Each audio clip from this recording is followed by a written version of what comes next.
पिछले बहुत समय से वन नेशन वन इलेक्शन की बात चर्चाओं में बनी हुई है, लेकिन सेमीकंडक्टर चिप की कमी इसके वजूद में आने पर एक बड़ी अड़चन साबित हो रही है। वन नेशन वन इलेक्शन के लिए पिछले बहुत समय से तर्क वितर्क किए जाते रहे। 1951, 52, 57, 62 और 1967 में देश में विधानसभा और लोकसभा चुनाव एक साथ ही हुए थे। हालांकि इसके बाद साल 1968 और 1969 में कुछ विधानसभाओं और 1970 में लोकसभा भंग होने के बाद हालातों में बदलाव आया। साल 2018 में विधि आयोग की तरफ से तैयार किए गए मसौदे में भी एक देश एक चुनाव की वकालत की गई थी। इस मसौदे में यह बात कही गई थी कि देश को यदि चुनावी मोड से निकाला जाता है तो विकास पर और अधिक ध्यान दिया जा सकता है। हालांकि अब तक ऐसा संभव नहीं हो सका है। अब अगले महीने यानी नवंबर 2023 में 5 राज्यों में विधानसभा चुनाव और उसके कुछ समय बाद यानी 2024 के शुरुआती महीनों में लोकसभा चुनाव होने हैं। इस बीच मुख्य चुनाव आयुक्त राजीव कुमार ने वन नेशन वन इलेक्शन की अवधारणा पर कहा कि वो कानूनी प्रावधानों के अनुरूप चुनाव करवाने के लिए तैयार हैं। आइए जानते हैं इस मुद्दे पर चुनाव आयोग के सवाल और सेमीकंडक्टर यानी चिप का क्या रोल है। वन नेशन वन इलेक्शन का तर्क दिया जाता है कि आदर्श आचार संहिता लागू होते ही सरकार कोई नई योजना लागू नहीं कर सकती है। इसके अलावा आचार संहिता के दौरान नए प्रोजेक्ट्स की शुरुआत या नई नौकरियों या नई नीतियों की घोषणा भी नहीं की जा सकती है, जिसका असर देश के विकास के काम पर पड़ता है। इसके अलावा एक दूसरा तर्क यह भी है कि एक चुनाव होने से चुनाव पर होने वाले खर्च में भी कमी आएगी। साथ ही जब भी चुनाव होते हैं तो तमाम सरकारी कर्मचारी इसमें लग जाते हैं। ऐसे में बार बार चुनाव नहीं होंगे तो वो अपने काम पर फोकस कर पाएंगे। भारत में साल 1967 तक लोकसभा और राज्य विधानसभाओं के लिए चुनाव एक साथ हुआ करते थे। साल 1947 में भारत के आजाद होने के बाद नए संविधान के तहत देश में पहला आम चुनाव साल 1952 में हुआ था। इसके बाद साल 1957, 1962 और 1967 में भी लोकसभा और विधानसभा चुनाव साथ ही करवाए गए थे। एक साथ चुनाव कराने का यह क्रम उस समय टूटा जब केरल में साल 1957 में हुए चुनाव में ईएमएस नंबूदरीपाद की वामपंथी सरकार को चुना गया था, जिसके बाद इस सरकार को उस वक्त की केंद्र सरकार ने अनुच्छेद 356 के अधीन राष्ट्रपति शासन लगाकर हटा दिया था। इसके बाद साल 1960 में दोबारा विधानसभा चुनाव कराए गए। मई 2022 में इजराइल की ISMC Analog Fab Private Limited company ने राज्य में सेमीकंडक्टर चिप उत्पादन का प्लांट लगाने का प्रस्ताव रखा था।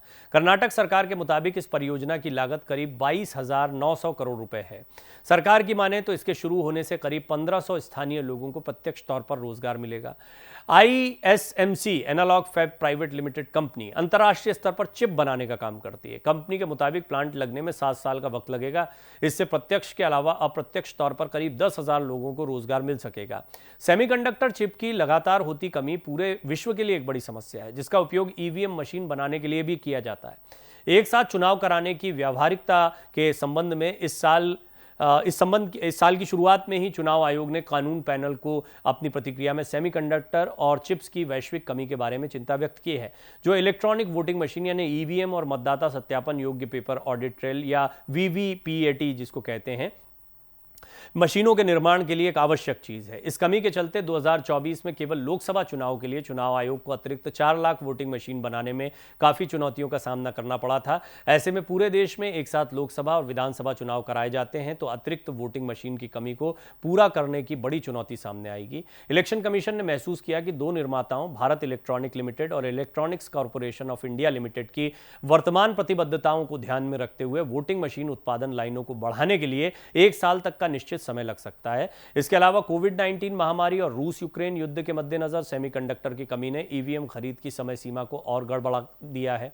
अब तो इजराइल भी एक युद्ध के माहौल में जा चुका है। युद्ध इतना बड़ा हो चुका है जिसका अंदाजा लगाना बड़ा मुश्किल है, क्योंकि आने वाले दिनों में युद्ध की विभीषिका और बढ़ने वाली है।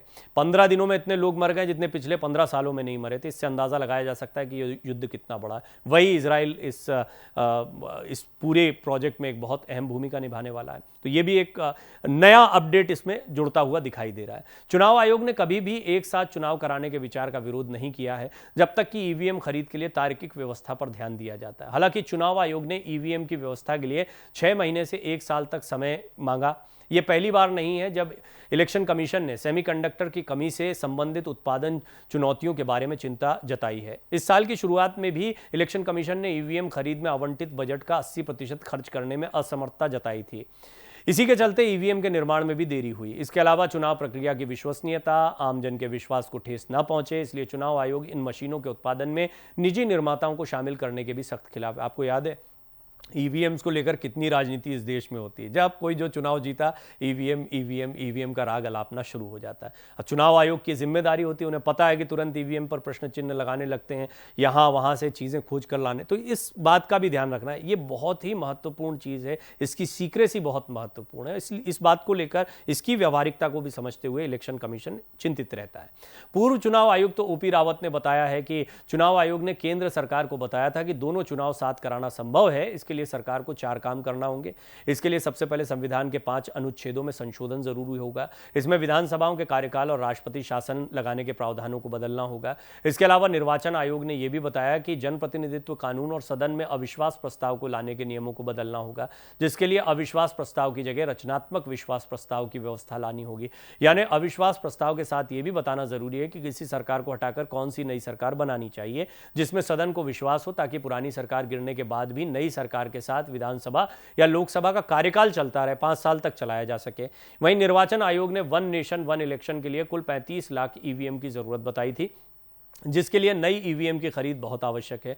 भारत में इस्तेमाल होने वाली ईवीएम की कीमत लगभग 17,000 और एक वीवीपीएटी की या वीवीपैट जिसको कहते हैं की कीमत लगभग इतनी ही है। ऐसे में वन नेशन वन इलेक्शन के लिए लगभग 15 लाख नए ईवीएम और वीवीपैट की ज़रूरत होगी। ऐसे में इन्हें बनवाने के लिए लगभग 1 साल से ज़्यादा का समय लग सकता है।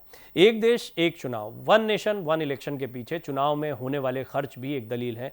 हालांकि इसके पीछे की सच्चाई थोड़ी अलग है। ओपी रावत के अनुसार भारत में चुनाव प्रक्रिया दुनिया में सबसे सस्ती है। उन्होंने बताया कि भारत में चुनाव में प्रति व्यक्ति पर $1 अमेरिकी का खर्च आता है, जिसमें चुनाव की व्यवस्था, सुरक्षा कर्मचारियों की तैनाती, ईवीएम सब कुछ शामिल होता है। वहीं दुनिया में चुनावी खर्च में सबसे आगे कीनिया है। पूर्व मुख्य निर्वाचन आयुक्त SY कुरैशी कहते हैं कि भारत में चुनाव कराने में करीब 4,000 करोड़ का खर्च आता है, जो कि बहुत बड़ा नहीं है। जहां तक राजनीतिक दलों के करीब 60,000 करोड़ के खर्च की बात है, तो यह अर्थव्यवस्था के लिए अच्छा है। इससे नेताओं और राजनीतिक दलों के पैसे गरीबों के पास पहुंचते हैं। बहुत दिलचस्प पहलू है जब इस पर बहस होती है कि पूरे देश में चुनाव कैसे हो रहे हैं। और वन नेशन वन इलेक्शन, मैं आपको इस चर्चा में जरूर शामिल करना चाहता हूं। आप अपनी राय रखें। आपको लगता है कि लोकसभा विधानसभा चुनाव यानी सारे के सारे चुनाव जो हैं वो एक साथ होने चाहिए, इससे बहुत सारा पैसा बचेगा?